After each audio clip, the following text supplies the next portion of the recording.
pars quand? Je pars en Haïti dans une semaine. En fait, Tu vois, il n'y a pas d'hasard. la Guadeloupe, c'était juste une escale technique puisqu'il y a des amis qui ont souhaité que je fasse une conférence sur le rôle de la femme dans l'histoire de l'Afrique. Donc, je suis passé en Guadeloupe pour faire 2 conférences et là, je me rends en Haïti. Et je pense que je ferai le tour des universités pour en parler en présentant des preuves irréfutables. Parce que ce que les gens ne savent pas dans la Caraïbe, d'ailleurs, il y a un problème de connexion puisqu'il n'y a pas assez de bateaux pour faire cette connexion.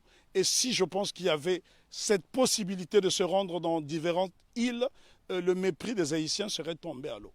Puisque la Guadeloupe a connu une période de liberté entre 1794 et 1802, mais c'est grâce justement aux Haïtiens. Une année auparavant, les Haïtiens se sont affranchis. Parce que souvent on dit qu'on a libéré les esclaves en Haïti. Les Haïtiens n'ont jamais été libérés. Ils se sont affranchis tout seuls avec la machette. Donc voilà pourquoi Non, mais les Haïtiens sont les premiers Africains déportés dans la Caraïbe qui ont brisé les chaînes de l'oppression. Ce monsieur est un grand professeur. Il est juste de passage en Guadeloupe. Sans le savoir. Mais il n'y a pas Je peux d'hasard. rajouter quelque chose. Vas-y. C'est à toi le micro. Nous devons savoir que Haïti a eu pour vocation de libérer toutes les nations opprimées. Ce qu'on ne dit pas assez souvent, lorsque la Grèce a été dominée par les Ottomans, au milieu du 19e siècle, ce sont les Haïtiens, sous la présidence de Jean-Pierre Boyer, qui ont libéré la Grèce. Et ce sont des choses qui n'apparaissent pas dans les manuels scolaires. Une autre information inédite, c'est grâce à la voix d'Haïti que l'État d'Israël a été créé en 1948. Donc ça, ce sont des choses que les gens doivent savoir. Haïti a été le pays le plus démocratique du monde, puisque toute personne qui arrivait sur le sol haïtien était considérée comme nègre. Donc tous les opprimés de la planète trouvaient refuge en Haïti. Et ce pays est devenu aujourd'hui une vitrine effrayante de la pauvreté. Je suis obligé d'insister sur le mot de vitrine parce qu'il a subi un blocus qu'aucune nation n'avait subi. Imaginez-vous qu'une petite île comme Haïti a été victime du syndicat des empires coloniaux qui était constitué du Danemark, de la France, de l'Espagne, de l'Angleterre, des États-Unis d'Amérique, de la Hollande, de la Suède, parce que toutes ces nations ne voulaient pas voir une nation indépendance nègre.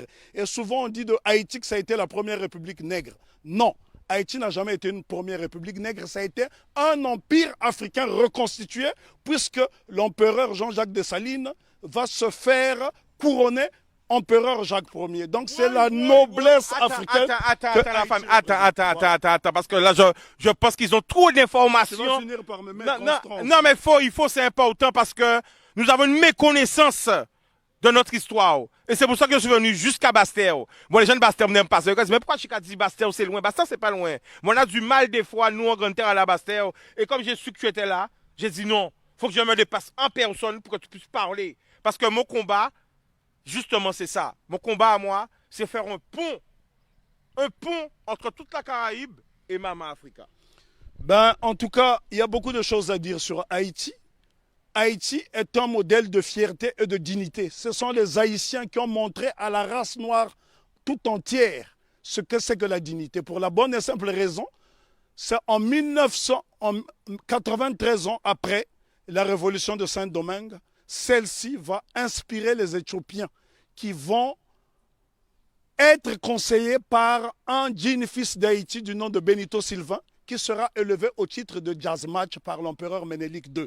Lorsqu'on parle de la bataille d'Adoua, ce qu'on oublie de mentionner, c'est que l'empereur Ménélique II, qui a mis fin à l'impérialisme sur le continent africain, en tout cas c'est lui qui a signé l'acte de décès de l'impérialisme sur le continent africain le 1er mars 1896, 93 ans après la révolution de Saint-Domingue, c'est un Haïtien du nom de Benito Sylvain qui le conseille. Donc ce sont des choses à savoir et à intégrer. Je souffre de voir que les Haïtiens sont la risée du monde dans la Caraïbe, alors qu'ils sont ceux qui nous ont montré la voie de la rédemption. Donc respect, big respect à Haïti. En tout cas, je me sens haïtien. Moi aussi. Alors attention parce que l'émission a tellement lourd. C'est ça, parce que l'émission a tellement lourd qu'elle est obligée de faire pression qui dit comme ça, tellement vérité. Oui, à mon avis, c'est vérité dérangée. Il y a des mauvais esprits qui sont en train de pénétrer la Caraïbe. T'inquiète pas, on va arranger tout ça.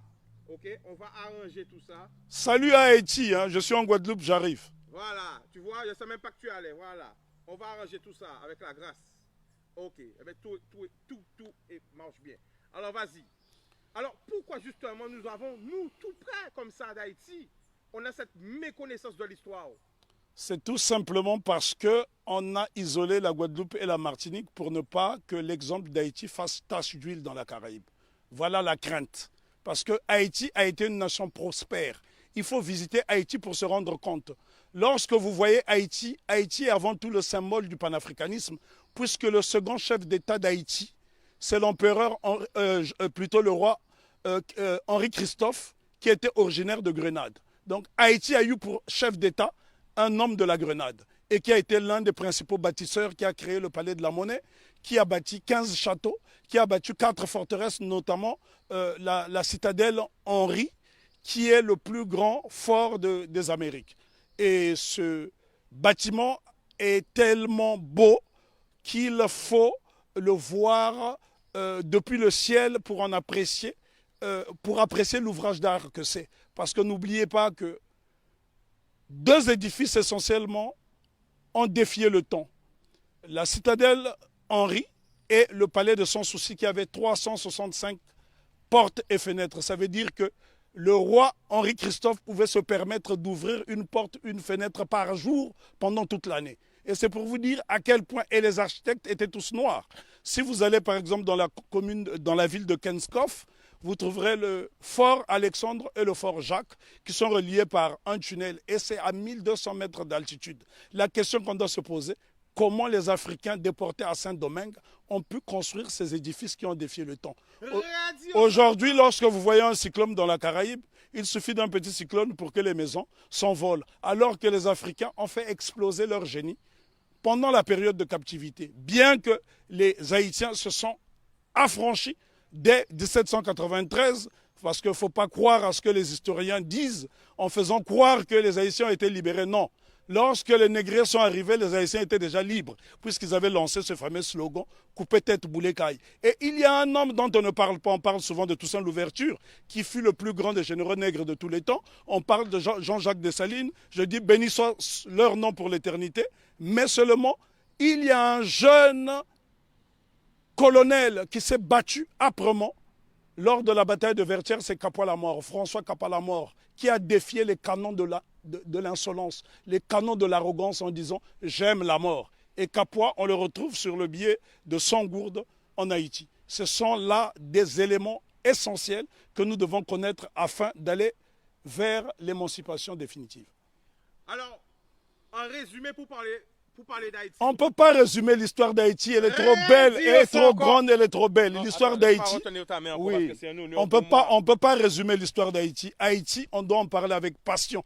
Moi, je suis né sur le continent africain, mais je suis né au Congo, mais ce sont les Haïtiens qui m'ont montré le chemin de la liberté, parce que lorsque le Congo, aujourd'hui dit démocratique, accède à l'indépendance le 30 juin 1960, la Belgique tente de saboter l'indépendance de cette jeune nation. Et ce sont les Haïtiens qui vont venir par souci de panafricanisme aider le Premier ministre Patrice Lumumba, qui malheureusement sera assassiné 6 mois plus tard. Ce sont les Haïtiens qui ont brisé le blocus de la France en Guinée. Ce sont les Haïtiens qui ont bloqué le blocus de la Belgique en République démocratique du Congo. Donc nous sommes redevables tous en Haïti. Alors la famille, attention, je vais te stopper parce que tout ce que tu dis là, moi personnellement, je n'étais pas au courant et je pense qu'il y a beaucoup de personnes qui ne sont pas au courant. Mais le problème, ce n'est pas seulement de le dire, il faut le prouver parce que j'ai une base de données assez solide et j'ai assez d'éléments pour le montrer.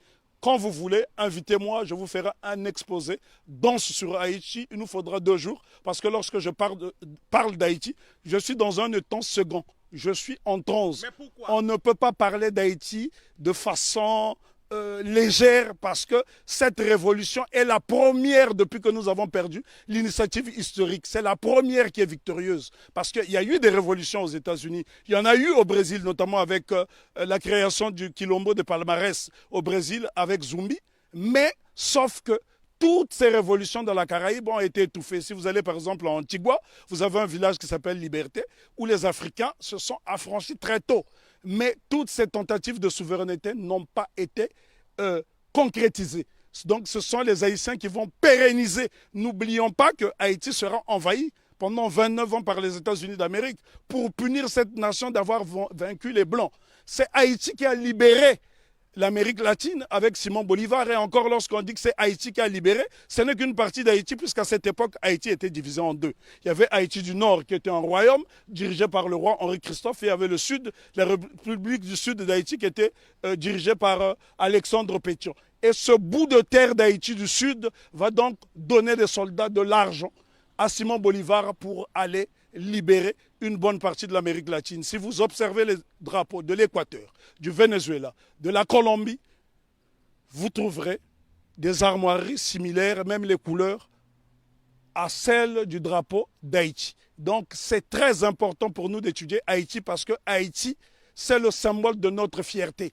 Et les gens dans la Caraïbe doivent intégrer cette notion. Si les Haïtiens n'avaient pas lancé ce slogan « Coupé tête boulet caille » qui a fait trembler le monde entier, ben, probablement que l'abolition de l'esclavage aurait eu lieu peut-être plus tardivement. Est-ce que tu peux nous donner des exemples de pays? Parce que là, on est en direct. L'exemple que je peux vous donner. Quel pays a été aidé par Haïti?